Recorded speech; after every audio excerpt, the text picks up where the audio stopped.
Cerita mempersembahkan Sabda Pandita Ratu.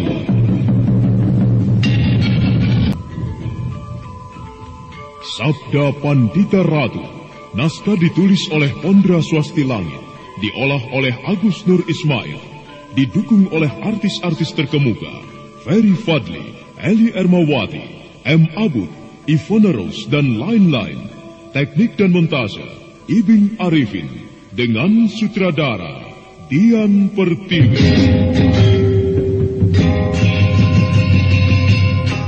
Sabda Pandita Ratu kali ini mengetengahkan episode keempat dengan judul Singa Liar Padang Karautan.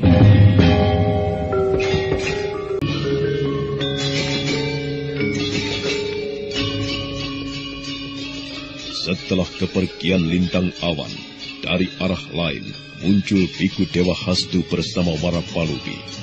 Keduanya segera menghampiri Anjampiani Kayuwangi.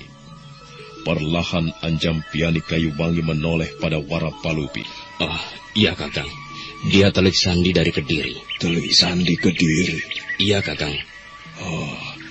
Lalu apa keperluannya Telik Sandi itu datang kemari, Adi?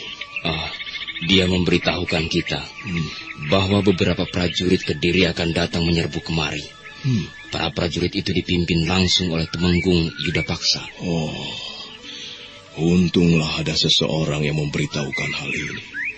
Kalau tidak, mungkin kita tidak mempunyai kesempatan untuk menyelamatkan Kakang Sakyamurti. Tapi Kakang, yang aku herankan, kenapa di Kediri masih ada orang yang simpati terhadap Temenggung Murti Wandawa? Ya, aku rasa wajar saja, Adi. Temenggung Murti Wandawa, toh orang yang mempunyai banyak teman. Apalagi dengan tindakannya itu, kurasa biasa saja kalau beberapa orang merasa simpati terhadapnya. Lalu, menurut Kakang, siapa orang yang simpati memberitahukan bahwa nanti akan muncul para pasukan Kediri? Aku tidak tahu, Adi. Rasanya sulit sekali menerka siapa orang itu. Apakah di balik kebaikan orang ini ada pamrih yang diharapkan dari Temenggung Murti Wandawa, Kakang? Ya, bisa jadi ada. Dan bisa jadi juga tidak ada. Sekalipun ada, aku rasa pamrih itu hanya sekedar mengharapkan Kakang Sakyamurti masuk ke dalam kelompok mereka saja. Maaf, Paman. Kalau boleh saya turut campur? Iya. Seandainya para prajurit itu datang kemari, apa yang harus kita lakukan? Aku sendiri masih memikirkannya, Ndu. Apakah kita akan melawan mereka, atau justru sebaliknya? Artinya untuk sementara kita menyingkir. Menurutmu bagaimana, Adi Anjampiani? Menurutku, sebaiknya untuk sementara ini kita menyingkir saja dulu, Kakang. Iya. Tapi kemana kita harus menyingkir? Kita tidak mempunyai tempat persembunyian yang jelas, Adi. Kakang Dewa Hastu, tidak perlu khawatir. Aku mempunyai pesanggerahan. Tempat itu aku rasa cukup tersembunyi. Dan menurut pengetahuanku, tak ada orang yang tahu, apalagi warga desa ini. Bagus kalau begitu.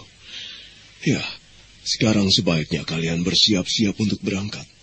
Sementara aku akan menjelaskan hal ini pada Kakang Sakyamurti. Ya, baiklah Kakang. Ayo Palupi.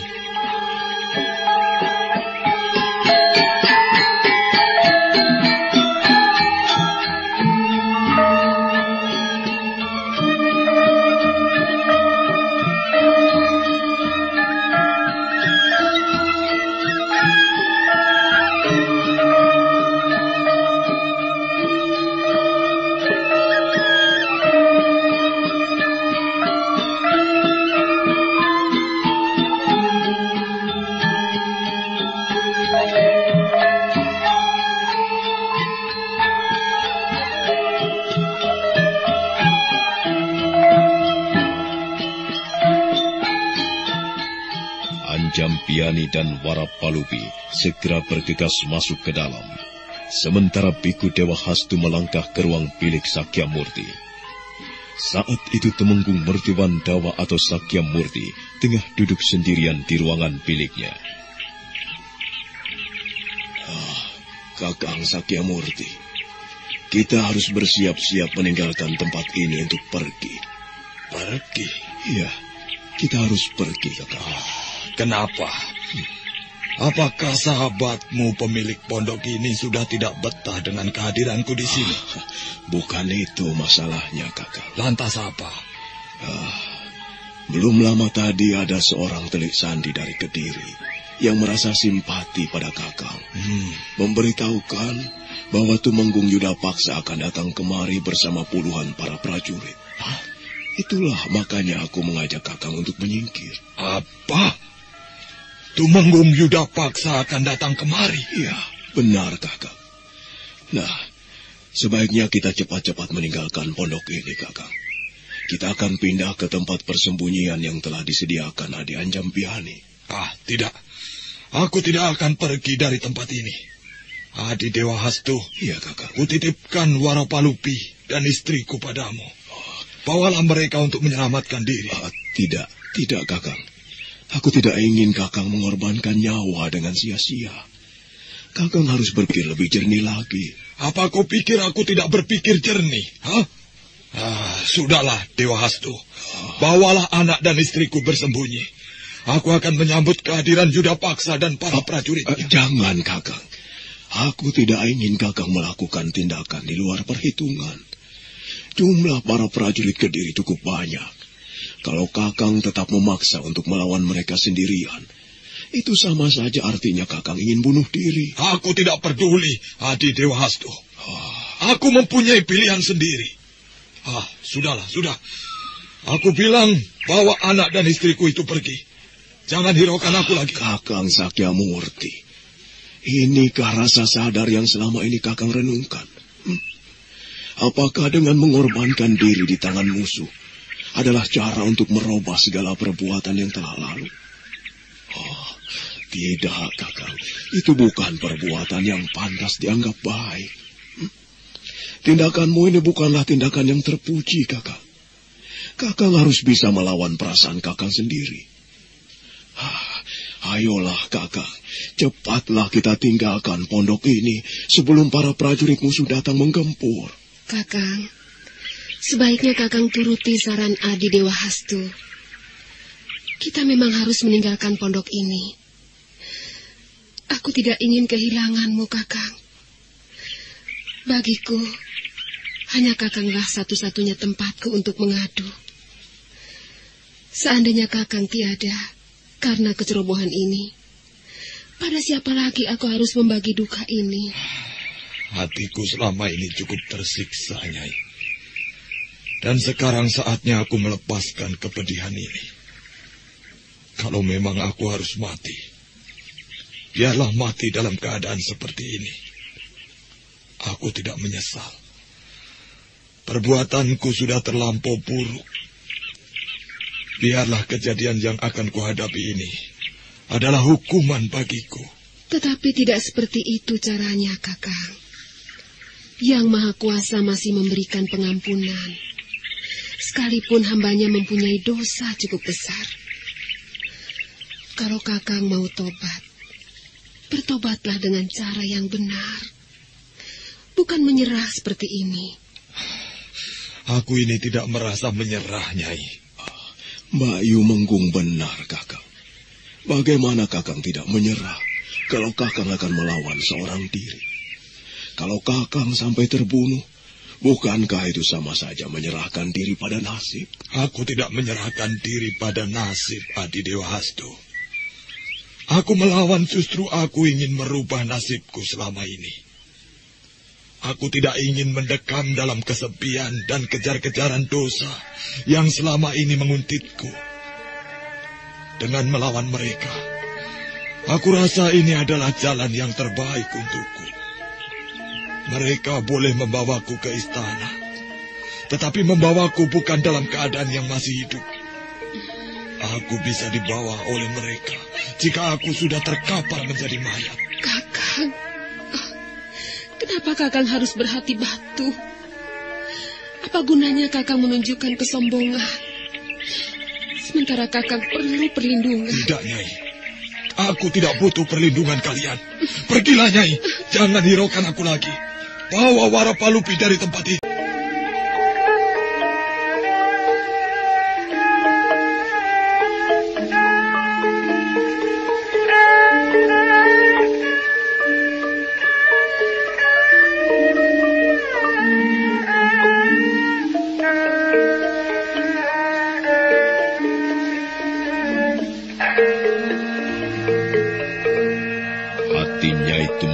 Benar-benar pedih.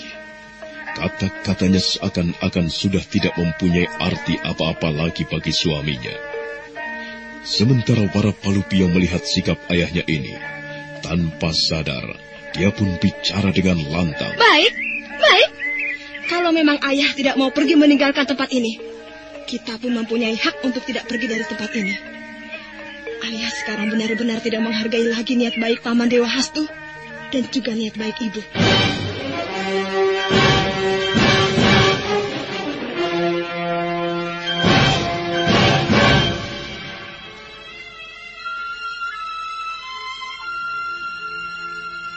Sakya Murti benar-benar kaget mendengar kata-kata anak gadisnya itu. Dia tidak menyangka bahwa Warapalupi akan bicara padanya. Tanpa dia sadari, seakan-akan dia ingin menumpahkan air matanya. Benarkah kau yang bicara, Warapalupi? Iya. Kenapa ayah jadi berhati batu? Apakah ayah tidak lihat bagaimana kami semua mengharapkan keselamatan ayah? Aku memang terlanjur benci pada ayah. Tetapi walaupun begitu, aku masih mempunyai rasa sayang. Kami tidak ingin ayah berbuat di luar perhitungan. Warapalupi. Ayah harus ikut kami. Aku tidak ingin melihat ayah menderita. Ayah. Warapalupi, anakku.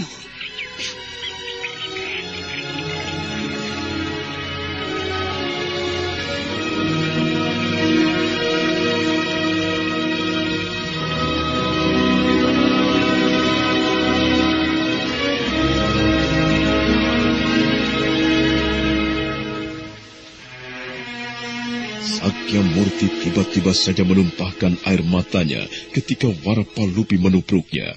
Dia benar-benar tidak menyangka bahwa anaknya akan memeluknya dengan hati yang tulus. Tangis Warapalupi pun tumpah dalam pelukan ayahnya.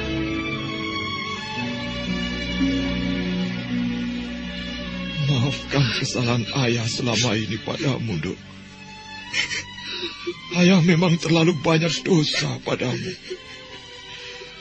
Ayah benar-benar ingin bertobat. Anakku Warapalupi. Ayah.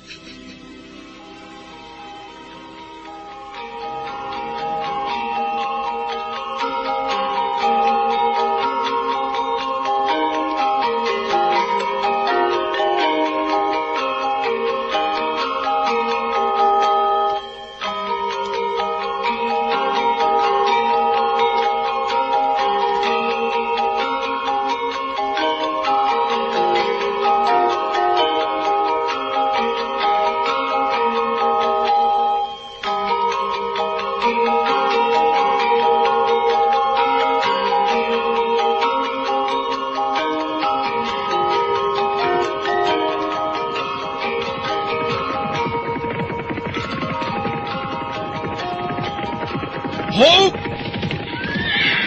Berhenti! Bagus. Kalian sudah berkumpul semua. Telik Sandi, kira-kira sampai berapa jauh lagi pondok yang dihuni oleh Tumenggung Murti Wandawa itu? Tidak jauh lagi dari sini, Gusti. Di depan sana ada sebuah perempatan. Dan tidak jauh dari perempatan itu ada sebuah sungai. Nah, di sebelah sungai itulah pondok Tumenggung Murti Wandawa berada. Bagus. Kalau begitu kita pecah kembali pada kelompok semula. Kita kepung pondok itu dari berbagai arah. Siap, Gusti. Tapi ingat, jika aku belum memberikan aba-aba, kalian jangan bertindak dulu. Aku tidak mau para prajuritku tidak mengenal aturan. Baik, Gusti. Bagus. Nah, bersiap-siaplah untuk berangkat. Ayo maju. Ayo. Ya.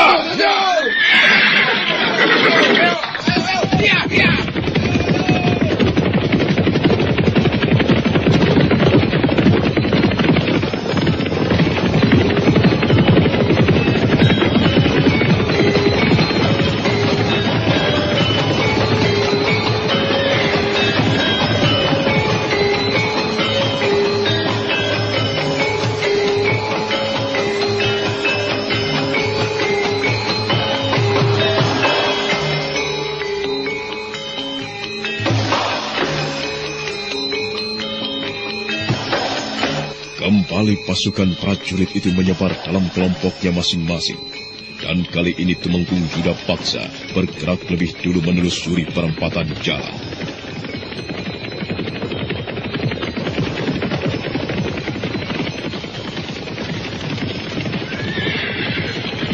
Dan ketika para prajurit Kediri ini mulai mendekati tepian sungai, mereka pun segera meninggalkan kuda mereka masing-masing.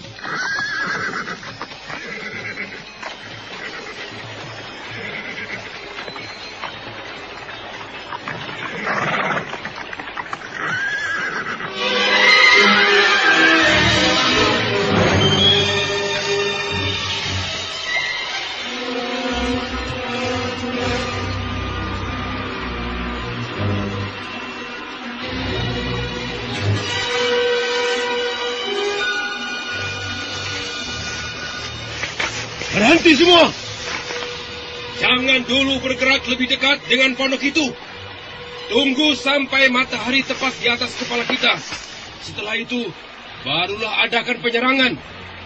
Siapa yang kuperintahkan memegang panah sanderan? Saya, Gusti. Tunggu perintahku. Setelah nanti, lepaskan. Baik, Gusti. Prajurit Kediri yang diperintahkan memegang panah sendaren, kemudian segera menyiapkan busurnya. Panah sendaren adalah sebuah anak panah yang pada ujung pangkalnya terdapat semacam peluit. Anak panah sendaren itulah nanti yang bakal digunakan sebagai aba-aba penyerangan. Perlahan matahari terus menapak di atas punggung-punggung bukit, sementara sinarnya menyapu pucuk-pucuk daun pohon. Setelah beberapa saat menunggu saat yang tepat, akhirnya Tumenggung Yuda Paksa pun segera memerintahkan seorang prajuritnya. Prajurit, siapkan anak panah sanderan dan lepaskan ke udara. Cepat! Baik, Gusti.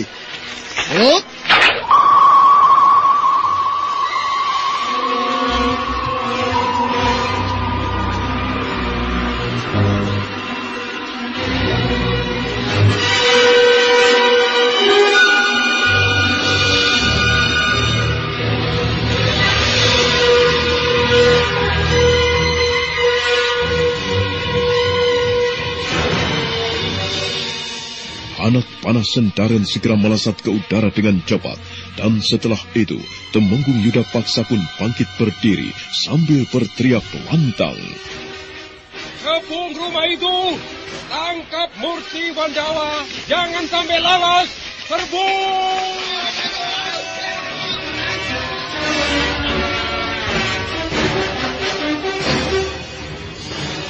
50 orang prajurit Kediri bersenjatakan lengkap segera menyerbu pondok yang dihuni Sakya Murti. Mereka semua bergerak bagaikan tanpa kendali.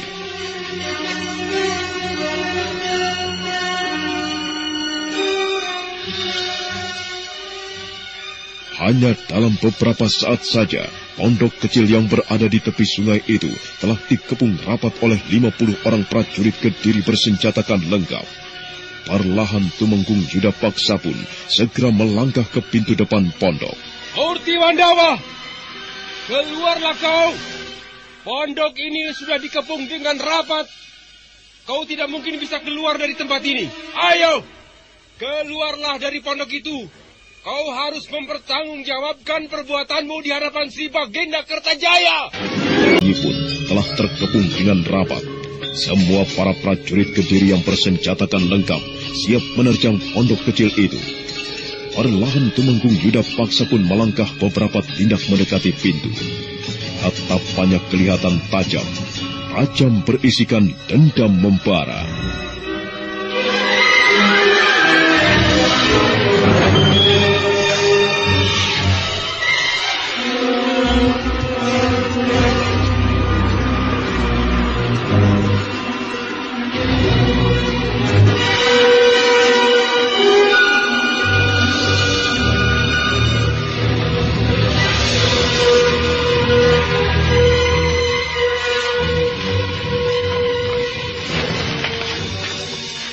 Murti Wandawa, keluarlah kau. Pondok ini sudah dikepung dengan rapat. Kau tidak mungkin bisa keluar dari tempat ini. Kau harus bertanggung jawab atas perbuatanmu di hadapan Sri Baginda Kertajaya. Cepatlah keluar ke Parat. Sekalipun Tumenggung Yudapaksa sudah berteriak dengan lantang, tapi dari dalam pondok juga tak terdengar jawaban. Tumenggung Yudapaksa semakin geram melihat hal itu. Kurang ajar. Rupanya dia sengaja ingin menantangku. Tapi, aku jadi curiga. Jangan-jangan pondok itu telah kosong. Terik Sandi. Ya, Gusti Tumenggung. Apa kau yakin Murti Wandawa ada di dalam pondok? Saya yakin, Gusti. 2 hari yang lalu mereka masih berada di sini. Tapi coba kau perhatikan. Pondok itu kelihatan sepi. Seolah-olah tidak berpenghuni lagi. Jangan-jangan mereka telah menyelamatkan diri. Tidak mungkin, Gusti. Tidak mungkin. Bagaimana mereka bisa tahu bahwa kita akan datang kemari? Sebaiknya kita terjang saja pondok itu, Gusti. Siapa tahu mereka berada di dalam. Baik. Aku akan coba memanggilnya kembali. Kalau memang tidak ada jawaban juga, kita harus menggeledah pondok itu. Saya rasa itu cara yang terbaik, Gusti.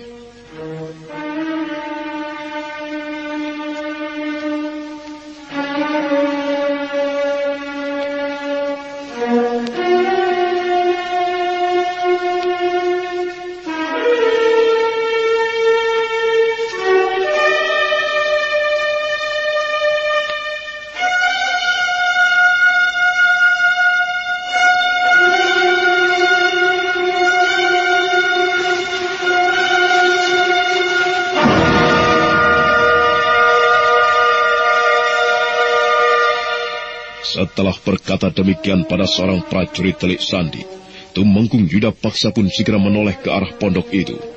Pondok itu kelihatan sepi sekali, dan sepertinya tak ada tanda-tanda bahwa Murti Wandawa berada di situ.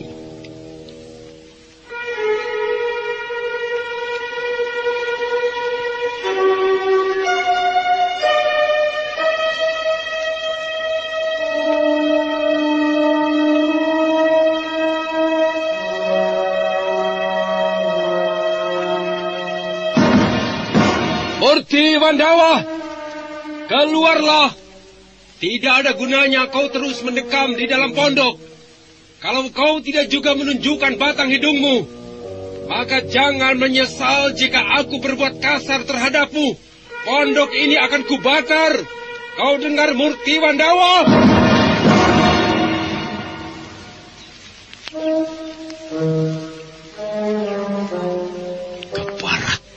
Rupanya kau lebih memilih mati di tanganku ketimbang menyerah dan menghadap Sri Baginda. Baik, Murti Wandawa. Kau lihat baik-baik pasukanku ini. Sebentar lagi mereka akan kusuruh mendobrak pondok Riot ini. Jangan menyesal, Murti Wandawa. Gusti, saya rasa sebaiknya kita suruh saja beberapa prajurit mendobrak pintu. Setelah kita ketahui mereka ada di dalam, barulah kita terjang beramai-ramai. Iya. Kalau begitu cepat kau perintahkan 5 orang untuk mendobrak pintu itu. Sementara yang lain harus tetap waspada. Baik, Gusti. Prajurit Telik Sandi itu pun segera memerintahkan 5 orang prajurit pilihan untuk mendobrak pondok Anjampiani Kayuwangi. Kemudian dengan gesit, 5 orang prajurit itu melompat dan berdiri di depan pintu pondok. Ya!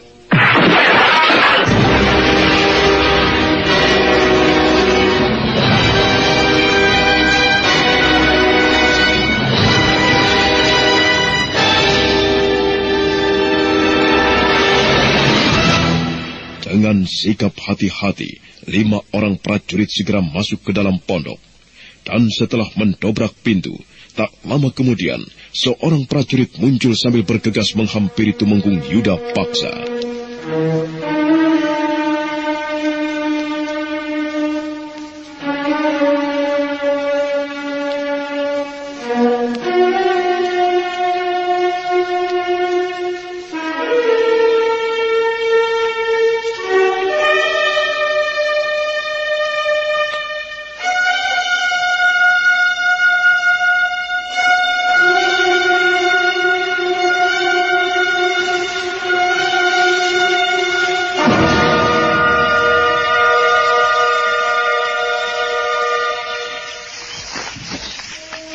Gusti, pondok itu kosong. Sepertinya mereka belum lama meninggalkan pondok. Sia-sia saja langkah kita kemarin. Ini akibat pekerjaan yang tidak benar. Alexander, kemari kau! Iya, Gusti. Kau lihat baik-baik pondok itu. Bukankah sejak tadi ku katakan bahwa pondok itu telah kosong, ha? Ampun, Gusti. Tutup mulutmu, jangan ampun. Jangan mengeluarkan kata-kata ampun di hadapanku. Atau jangan-jangan kau salah lihat bahwa yang kau selidiki selama ini bukanlah Murti Wandawa. Tidak, Gusti. Pondok ini sungguh-sungguh pondok Murti Wandawa. Saya melihatnya dengan jelas bahwa dia memang berada di situ, Gusti. Aduh, untuk apa saya berbohong pada Gusti? Saya melihat mereka 2 hari yang lalu sudah berada di sini. Jangan-jangan ada seorang pengkhianat di antara kita, Gusti, yang memberitahukan bahwa Murti Wandawa akan kita tangkap. Cukup. Aku tidak butuh dugaan-dugaanmu. Yang jelas kau telah lalai melaksanakan perintahku. Aku kecewa, Trik Sandi. Kecewa sekali. Kau tahu apa hukumannya bagi orang yang telah lalai menjalankan perintahnya? Saya tahu, Gusti. Tapi maafkanlah atas kesalahan saya ini. Saya bisa memperbaiki kesalahan saya ini jika Gusti memerintahkan saya lagi. Saya sungguh-sungguh bekerja dengan baik. Baik? Apakah dengan hasil yang bodoh seperti ini pekerjaanmu bisa dibilang baik, ya? Baik? Cepat.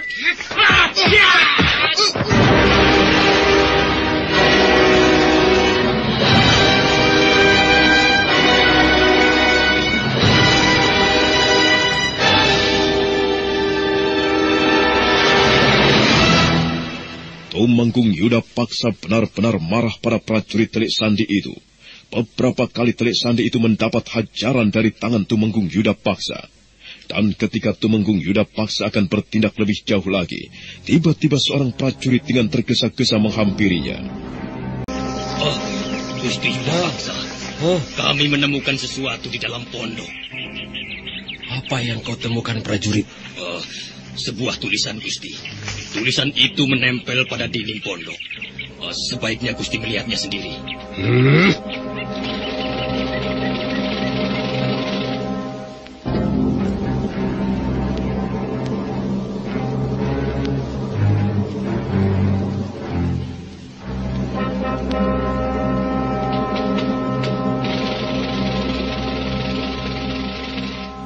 Dengan hati yang masih diliputi amarah, Tumenggung Yuda Paksa segera melangkah meninggalkan Telik Sandi yang masih tersungkur di tanah.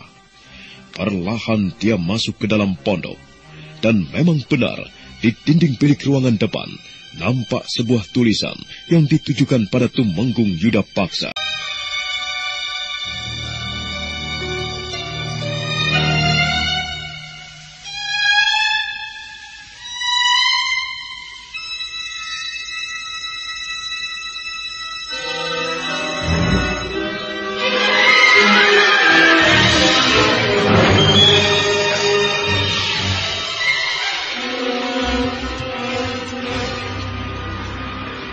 Selamat datang di pondok kosong ini, Tumenggung Yuda Paksa. Kedatanganmu bersama para prajuritmu sungguh terlambat sekali. Dan kau harus ingat bahwa kau tak akan mampu menangkap Murti Wandawa, karena kau tidak mempunyai kepandaian dan kehebatan apa-apa seperti Murti Wandawa. Sekali lagi, sebaiknya urungkanlah niatmu untuk menangkap Murti Wandawa. Lintang Panjer Sore.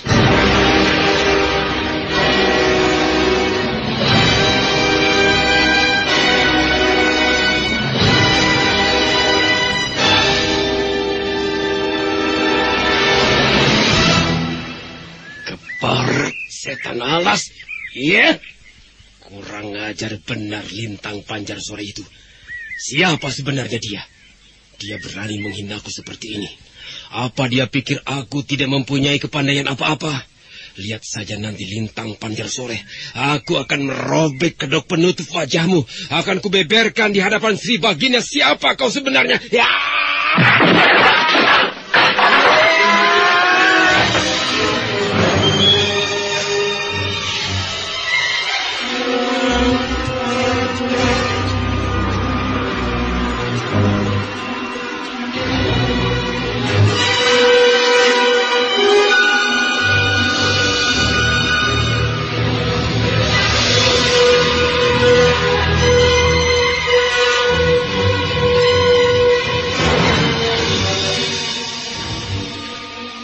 Tumenggung Yuda Paksa benar-benar marah. Dinding bilik pondok Anjampiani dijadikan sasaran kemarahannya. Dengan sekali tendang saja, dinding bilik itu ambruk keluar. Murti Wandawa, kau tidak akan kubiarkan lolos dari tanganku. Dimanapun kau berlari, aku akan terus mengejarmu dan membayang-bayangimu. Kau lihat saja nanti, siapa itu Tumenggung Yuda Paksa. Para prajurit, bakar pondok sial ini. Jangan biarkan ada yang tersisa sedikit pun. Cepat bakar!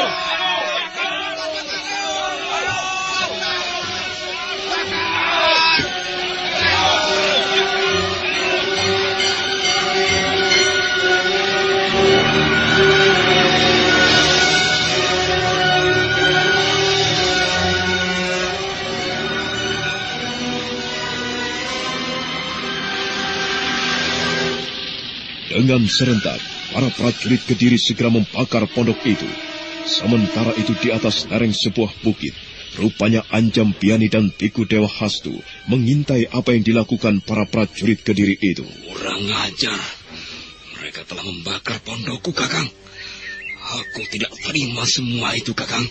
Harus turun ke bawah sana untuk menghajar mereka, Kakang.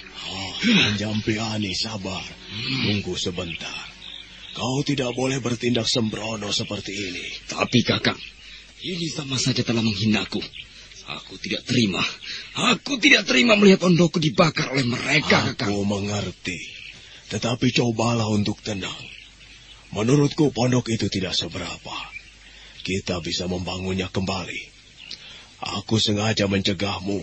Karena aku tidak ingin mereka mencelakaimu, kemudian memaksamu untuk menjelaskan di mana Kakang Sakyamurti. Sudahlah, Adi Anjampiani, ikhlaskan saja semua itu. Kalau saja aku tidak menghargaimu, Kakang, mungkin sudah ku hajar dan ku robek mulut laki-laki keparat itu. Syukurlah kalau kau masih mau menghargaiku. Nah, sekarang kau tetaplah di sini. Aku ingin menemui mereka. Apa yang ingin Kakang lakukan? Aku hanya ingin sekedar membuat mereka bingung. Anggaplah ini sebuah pelajaran untuk mereka. Kalau begitu, aku ikut Kakang. Aku pun ingin melakukan seperti apa yang Kakang lakukan. Jangan, Adi. Aku harap kau mengerti. Tunggu sajalah di sini. Kau lihat saja bagaimana perkembangannya nanti. Baiklah, Kakang. Ya. Terima kasih, Adi. Aku pergi dulu. Ya.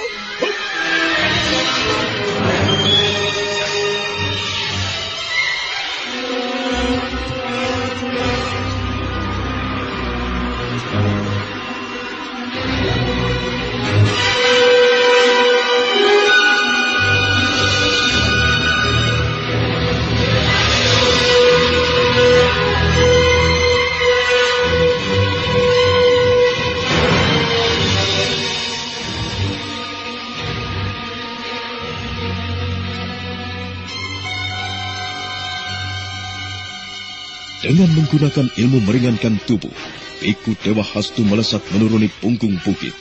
Sementara itu, Tumenggung Yuda Paksa masih dalam keadaan geram. Dia nampak masih berdiri dengan sombong sambil memandang pondok Anjam Piani yang mulai dilalap api. Lintang Panjar Sore. Macam apa sebenarnya manusia itu? Aku jadi benar-benar penasaran terhadapnya.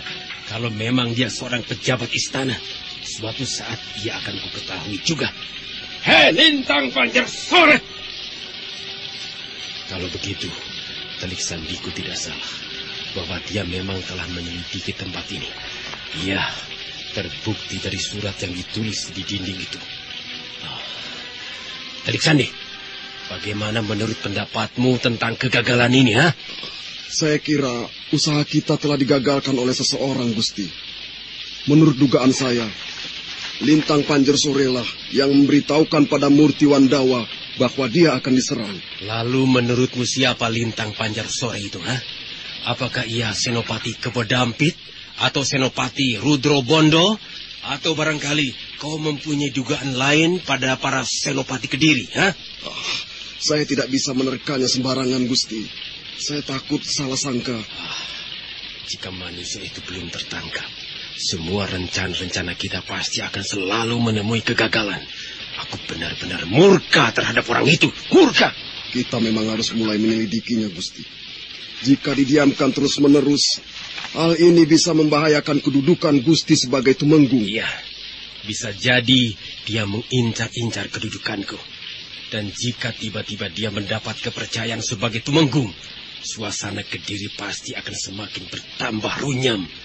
Lalu bagaimana akalku sekarang untuk membongkar siapa orang itu?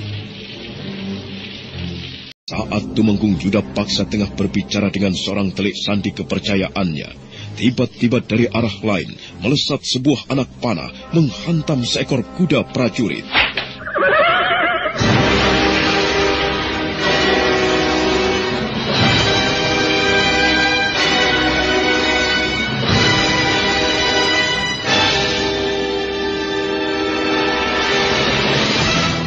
Kuda itu pun roboh seketika. Tumenggung Yuda Paksa tersentak kaget melihat hal itu. Dia pun segera mundur ke belakang beberapa tindak. Dan memang benar, tak jauh dari tempat itu, di balik rimpunan pepohonan, muncul seseorang dengan wajah yang sebagian ditutupi secarik kain.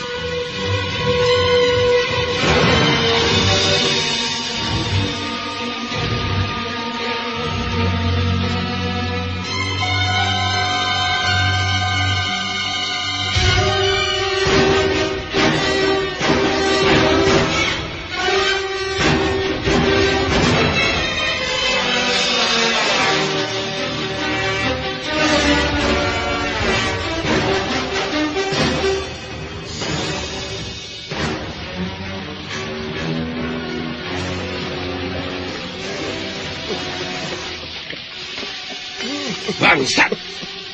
Siapa orang itu? Hei, di sana siapa kau?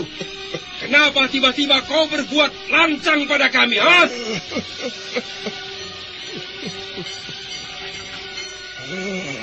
Tumenggung Yuda Paksa. Apakah kau tidak bisa mengenali siapa aku? Dia mengenali siapa aku. Siapa sebenarnya orang ini? Dan apa urusannya denganku? Hei, Kisanak, siapa kau? Sepertinya kau sudah mengenalku. Tidak terlalu sulit untuk mengenali orang tua seperti kau, saudara. Dan aku rasa kau pun sudah bisa menebak siapa aku. Berat setan alas. Kau berani menghinaku dengan sebutan culas. Buka cadarmu. Tunjukkan siapa dirimu yang sebenarnya kalau kau memang seorang satria. Cadar itu pun tertawa nyaring ketika melihat Tumenggung Yuda Paksa berteriak dengan geram. Sambil tertawa keras, kembali laki-laki ini menghunuskan gendewanya sambil menyelipkan sebatang anak panah. Nah, saudara pendengar, bagaimanakah kisah selanjutnya? Untuk mengetahui jawabannya, nantikanlah kelanjutan kisah ini dalam seri berikutnya. Sampai jumpa.